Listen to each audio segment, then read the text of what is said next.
నమస్కారం. నేను మీ ఆయుర్వేద డాక్టర్ చిట్టిబొట్ల మధుసూదన శర్మని.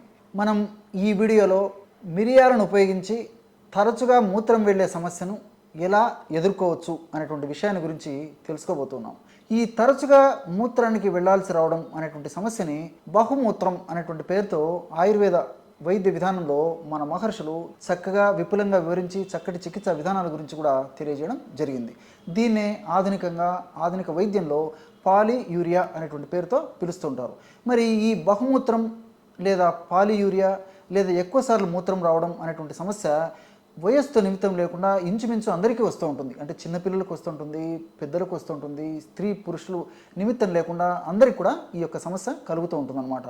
మరి దీనికి చాలా కారణాలు అంటే శరీరంలో అంటే ముఖ్యంగా మూత్ర వ్యవస్థలో ఇన్ఫెక్షన్ ఉండడము, అదేవిధంగా మూత్రాశయ కండరాలు బలహీనంగా ఉండడము, అదేవిధంగా ప్రేవుల్లో నులిపురుగులు ముఖ్యంగా పిల్లల్లో నులిపురుగులు లాంటి సమస్యలు ఉండడము, మానసిక ఒత్తిడి ఉండడము, ఇలా వివిధ రకాలైనటువంటి కారణాల వల్ల ఈ బహుమూత్రం అనేటువంటి సమస్య కలుగుతూ ఉంటుంది. కొంతమందిలో ఎలాంటి స్పష్టమైనటువంటి కారణం కూడా ఉండదు. కేవలము మూత్రాశయ కండరాలు బలహీనం కావడం వల్ల తరచుగా మూత్రం రావడం జరుగుతూ ఉంటుందన్నమాట. కానీ ఎక్కువ శాతం మందిలో స్పష్టమైనటువంటి కారణం కూడా ఉంటుంది. ఏది ఏమైనప్పటికీ ఈ సమస్య వచ్చినప్పుడు వాళ్ళకి కొన్ని రకాలైనటువంటి ఇబ్బందులు కూడా ఉంటాయి. ఏదైనా ఒక పని చేసేటప్పుడు కానీ, ఏదైనా ప్రయాణం చేసేటప్పుడు కానీ ఇలాంటప్పుడు చాలా ఇబ్బంది పడవలసిన పరిస్థితి ఏర్పడుతూ ఉంటుంది. అంతేకాకుండా రాత్రిపూట మరి తరచుగా ఈ యొక్క మూత్రం రావడం వల్ల మెలకు వచ్చేసి నిద్రాభంగం కలిగి మళ్ళీ నిద్ర పట్టించుకోలేకపోవడం చేత ఆ ప్రభావం మళ్ళీ మరుసటి రోజు ఆ దేహం మీద మనసు మీద పడి వాళ్ళు దైనందిన జీవితంలో వాళ్ళు చేసేటువంటి పనులకు కూడా ఇబ్బందులు ఎదురయ్యేటువంటి పరిస్థితి ఉంటూ ఉంటుంది. మరి కొంతమంది మధుమేహ వ్యాధిగ్రస్తుల్లో కూడా ఈ పాలియూరియా అనేటువంటి సమస్య, బహుమూత్ర సమస్య ఉంటూ ఉంటుందన్నమాట. మరి ఈ సమస్య ఉన్నప్పుడు మిరియాలను ఎలా సద్వినియోగం చేసుకోవాలంటే మిరియాలని దూరగా వేయించి చూర్ణం చేసి పెట్టుకొని 30 గ్రాములు తీసుకోండి. అలాగే శొంఠిని చూర్ణం చేసి శొంఠి చూర్ణం కూడా 30 గ్రాములు తీసుకోండి.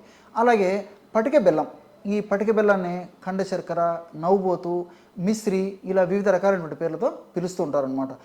ఇది పటిక బెల్లం సంవత్సరం అంతా మనకి గడ్డల రూపంలో మార్కెట్లో దొరుకుతుంది, చూర్ణ రూపంలో కూడా మనకు మార్కెట్లో దొరుకుతుంది. ఈ పటిక బెల్లం పొడిని కూడా 30 గ్రాములు తీసుకోండి. ఈ 3 పదార్థాలు అన్నిటిని బాగా కలిపేసి ఒక గాజు సీసాలో నిల్వ ఉంచుకొని రోజు ఉదయం ఆహారానికి ఒక అరగంట ముందు, అదేవిధంగా రాత్రి ఆహారానికి ఒక అరగంట ముందు, పూటకి అంటే ఉదయం ఒకసారి రాత్రి ఒక్కసారి 1 నుంచి 2 గ్రాములు, చిన్న వయస్సు ఉండి సమస్య కొద్దిగా ఉంటే 1 గ్రాము సరిపోతుంది. వయస్సు ఎక్కువగా ఉండి సమస్య ఎక్కువగా ఉంటే అంటే పెద్ద వయస్సు ఉన్నటువంటి వాళ్ళు, సమస్య ఎక్కువగా ఉన్నటువంటి వాళ్ళు దీన్ని 2 గ్రాముల వరకు కూడా వాడుకోవచ్చు. ఈ విధంగా ఉదయం ఒకసారి రాత్రి ఒకసారి పూటకి 1 నుంచి 2 గ్రాముల వరకు ఔషధాన్ని తీసుకొని అందులో తగినంత స్వచ్ఛమైనటువంటి నెయ్యి కలిపేసి చప్పరించి మింగేసేయాలి, ఇంతే. ఈ విధంగా క్రమం తప్పకుండా రోజు 2 సార్లు ఈ యొక్క ఔషధాన్ని ఈ పద్ధతిలో వాడుకోవడం వల్ల మూత్రాశయ కండరాలు దృఢపడి బలోపేతమై స్ట్రాంగ్గా తయారై మరి ఆ యొక్క తరచుగా మూత్ర సమస్య తగ్గిపోతుంది. అంతేకాకుండా నేను ఇంతకుముందు చెప్పినటువంటి కారణాలు కూడా అంటే ఇన్ఫెక్షన్ ఉండడం కానీ, ప్రేవుల్లో నులిపురుగు ఉండడం కానీ, అదేవిధంగా మరి ఇతర సమస్యలు ఏమైనా ఉన్నప్పటికీ కూడా నేను చెప్పినటువంటి ఔషధాలు చక్కబెడతాయన్నమాట. అంటే మిరియాలు, శొంఠి. మరి ఇందులో పటిక బెల్లం చూర్ణం కలిపాం కాబట్టి షుగర్ వ్యాధిగ్రస్తులు పటిక బెల్లం చూర్ణం మినహాయించి మిగతా 2 పదార్థాలతోనే కలిపి తయారు చేసుకోవాలి. అంటే మిరియాల పొడి, శొంఠి కలిపి తయారు చేసుకుంటే సరిపోతుంది.